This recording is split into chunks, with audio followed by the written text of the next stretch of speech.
किम्स रे सीपीआरटा देला पुणी हार्टा पुणी आउ थे रिवाइव कला हार्ट आउ थे चलला किंतु हेतु ब्रेन रो अनेक किछि पार्ट क्षतिग्रस्त हो जाता तापट डॉक्टर इतिव चेष्टा करी आसुले किंतु गुरुतर अच्छी हॉस्पिटल अच्छे डॉक्टर मैंने चेष्टा चल सर एमती घटना घटला 18 तारीख राति साचुरेशन फल कला ऑक्सीजन कमीगला 3टा राति आम कैपिटल हॉस्पिटल तो सेठी स्ट्रोक आसला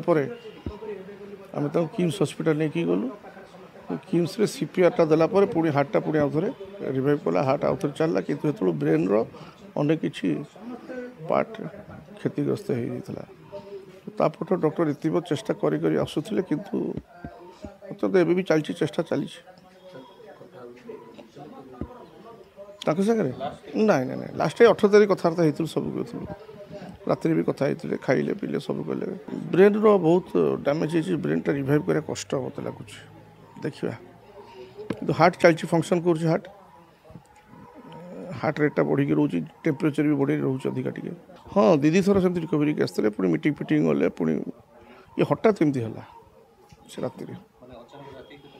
3टा राति